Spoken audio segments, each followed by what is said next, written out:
മണികണ്ഠൻ മീനാക്ഷിയുടെ നേരെ മൂത്ത ചേട്ടനാണ്. എന്റെ അമ്മായിയുടെ മോനാ. ഓ, ഞങ്ങളുടെ കല്യാണം നേരത്തെ ഉറപ്പിച്ചതായിരുന്നു. ഇടയ്ക്ക് അമ്മായി ആച്ചമ്മയും തമ്മിൽ പിണങ്ങി. ഇനി ഈ കല്യാണം നടത്തി തരില്ലെന്നാ ആച്ചമ്മയുടെ വാശി. ചെറിയച്ചന്മാര് വേറെ ഓരോന്ന് ആലോചിക്കുന്നുണ്ട്. പക്ഷെ ഞാൻ സമ്മതിക്കില്ല. എന്നെ കൊന്നാലും ശരി, മറ്റൊരാളുടെ കയ്യിൽ നിന്ന് ഞാൻ പുടവ വാങ്ങില്ല. എല്ലാറ്റിനും മണിയേട്ടൻ ഇങ്ങനെ എത്തണം. അതിനാ കള്ളക്കടുവ സമ്മതിക്കില്ല എന്ന് വെച്ചാ ദുഷ്ടനയാള്. മറ്റുള്ളവരെ ഇങ്ങനെ ഉപദ്രവിച്ചാ ഗുണം പിടിക്കില്ല. സാറിനറിയോ ഈ കടുവേ?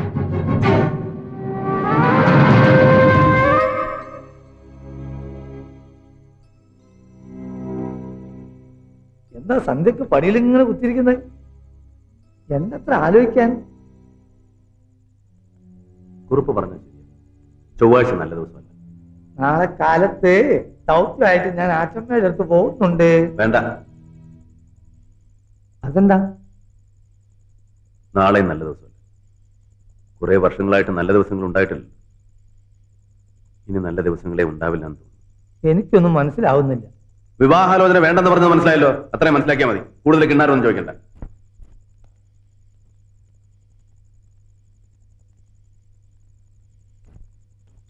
എന്താ പട്ടാളം പിണങ്ങിയിരിക്കുന്നേ? മീശ വീണ്ടും മേലോട്ട് വിരിച്ചു തുടങ്ങി. ഓന്തിന്റെ സ്വഭാവം എപ്പോഴേത് നിറത്തിലാവുക എന്നറിയില്ല. കുട്ടി അത് വെച്ച് പോയിക്കോളൂ. എന്റെ കാര്യം ഒന്ന് പോക്കാം.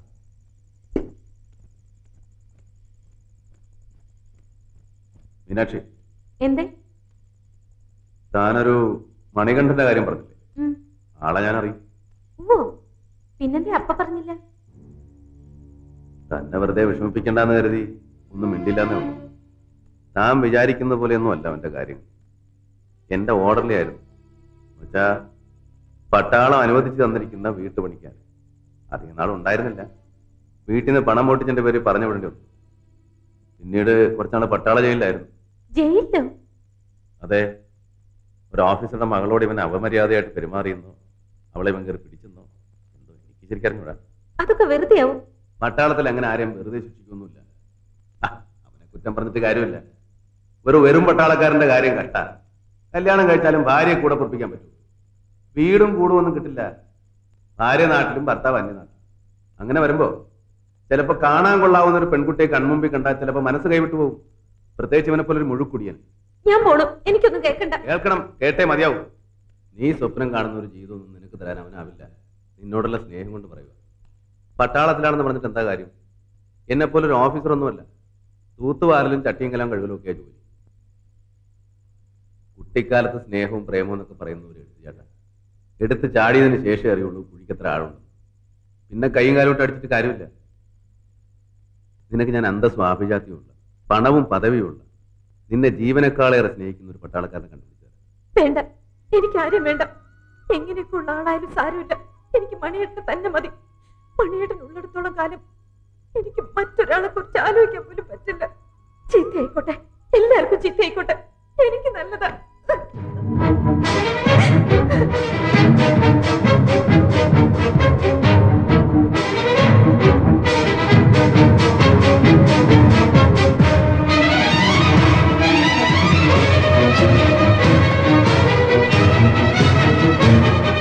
നമുക്ക് നാളെ മടങ്ങണം.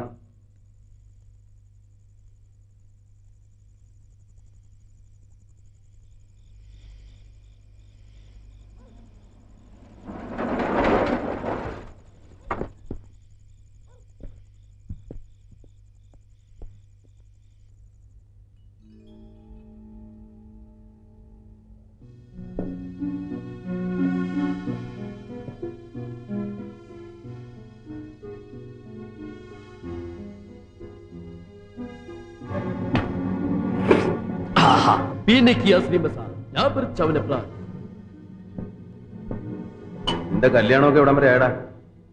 നാട്ടിൽ പോകാൻ പറ്റിയില്ലല്ലോ. അത് കയ്യിലിരിപ്പുണ്ടല്ലേ. അഹങ്കാരം കൂടി എങ്ങനെ ഇരിക്കും? പിന്നെ ഒരു കുടുംബം പുലർത്താനുള്ള കെൽപ്പൊന്നും നിനക്കായിട്ടില്ല. 4-5 വർഷം പണിയെടുത്ത് 4 കാശുണ്ടാക്കുന്നു. എന്നിട്ട് മതി കല്യാണം കിടവണം.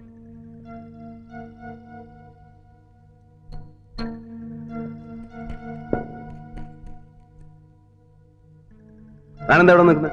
പണിയൊന്നുമല്ലേ? ഞാൻ പറഞ്ഞത് നിനക്ക് മനസ്സിലായി? അത്രയും കാലം കാത്തിരിക്കാൻ പറ്റില്ല സാർ. അതെന്താ? നാട്ടിലെ കാര്യം സാറിനറിയില്ല. താമസിച്ച അവരാ പെൺകുട്ടിയെ വേറെ ആർക്കെങ്കിലും കെട്ടിച്ചു കൊടുക്കും. അല്ല, ഞാൻ അറിയാൻ വയ്യാന്ന് ചോദിക്കാം. നിന്റെ നാട്ടിൽ ഈ ഒരൊറ്റ പെണ്ണേ ഉള്ളൂ. അതല്ല. ഏതല്ല? അവളുടെ വിധി വേറെ കെട്ടിപ്പോനാണെ പോട്ടെ. മോഹിച്ച പെണ്ണെ കെട്ടാൻ പറ്റാത്തവരും വേറെ കല്യാണം കഴിച്ചിട്ടില്ലേ? സുഖമായിട്ട് ജീവിച്ചിട്ടില്ലേ? പക്ഷെ എന്റെ മീനാക്ഷി. നിന്റെ മീനാക്ഷി? അതവളുടെ പേര്.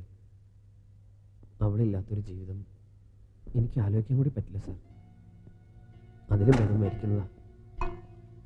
ഞാൻ അത്രയ്ക്ക് അവിടെ മോഹിച്ചു പോയി സാർ.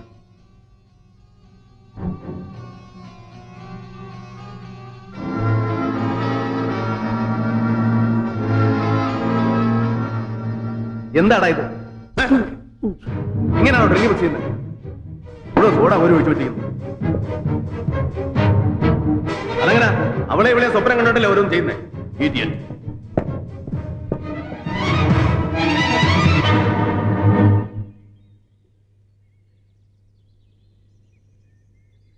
എന്താണ് ഒരു പണി വൃത്തിയായിട്ട് ചെയ്യാൻ അറിയില്ല നിനക്ക്? സാർ, ഞാൻ നിന്റെ തെമ്മാടിത്തരം കുറെ കൂടുന്നുണ്ട്. പലരും കംപ്ലൈന്റ് ചെയ്തിട്ട് ഞാൻ എല്ലാം സഹിച്ചു. ഇനി പറ്റില്ല.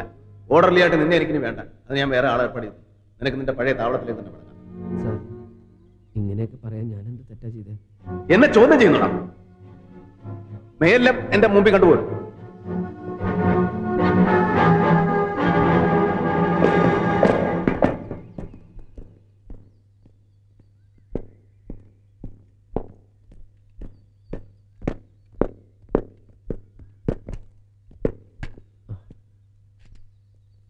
ഇങ്ങനെയാണോടാ വെപ്പൺ ക്ലീൻ ചെയ്യുന്നത്? Idiot, lazy creature. അത് സാർ ഞാൻ no, I don't want any explanation. തിന്നും കുടിച്ചും വെറുതെ ഇരുന്ന് മടി പിടിച്ചു പോയി. ദേഹം അല്ലെങ്കിൽ ജോലി ചെയ്യണം. Take it and take him to the ground. തോക്ക് ഉയർത്തി പിടിച്ച് ഗ്രൗണ്ടിൽ വെച്ചിട്ട് ഓടിക്കണം. Don't stop till I say.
Take him.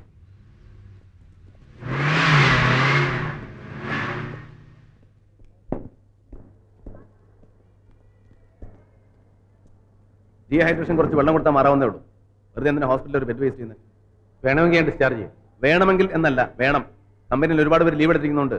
ജോലിക്ക് ആളില്ല. ഡിസ്ചാർജ് ചെയ്യും.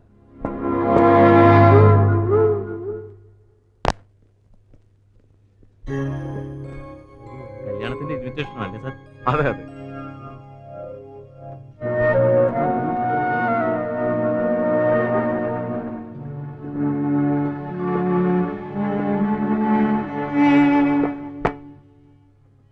Sir, RR കാശ്മീരിലേക്ക് അയക്കുന്നവരുടെ ലിസ്റ്റാണിത്. സാർ സൈൻ ചെയ്തിട്ട് വേണം ഹെഡ് ക്വാർട്ടേഴ്സിലേക്ക് അയക്കാൻ.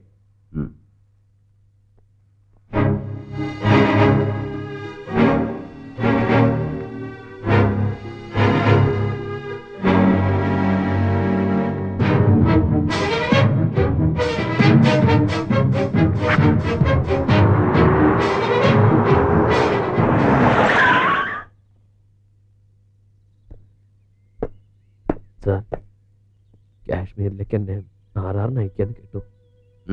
അതിന് ഒരു ദിവസം ഒന്ന് വീട് വരെ പോയി. എല്ലാവരെയും ഒരു പക്ഷേ അവസാനമായിട്ടാണെങ്കിൽ. സാധ്യമല്ല. ഇന്നോ നാളെയോ ട്രാൻസ്പോർട്ടിന്റെ പേപ്പേഴ്സ് റെഡിയായാൽ ഉടനെ എല്ലാവരും പുറപ്പെടേണ്ടതാണ്. ഒരു പട്ടാളക്കാരന് നാടിനോടുള്ള കടമയാണ് വീടിനോടുള്ള കടമയേക്കാൾ വലുത്. ഞാനൊന്ന് ചോദിച്ചോട്ടെ? ഒരു കീഴ് ജീവനക്കാരനല്ല, എന്റെ അനുജനോട് നീ സാറ് പറഞ്ഞിട്ട് ആ നിലയിൽ ഞാൻ ചോദിക്കാം, ഞാൻ എന്ത് തെറ്റാ സാറിനോട് ചെയ്തത്? അതറിഞ്ഞാ മതി, ഞാൻ നരകത്തിലേക്ക് എവിടെയും പൊക്കോളാം.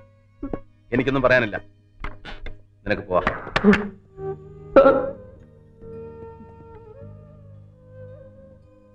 ഞാൻ പോവാ. ഒന്ന് ഞാൻ പറഞ്ഞോട്ടെ, ഞാൻ സാറിനെ ഒരുപാട് സ്നേഹിച്ചു പോയി. എനിക്ക് ഇപ്പോഴും സാറിന് ഇഷ്ട, എന്റെ മീനാക്ഷിയേക്കാൾ കൂടുതൽ ഇഷ്ട.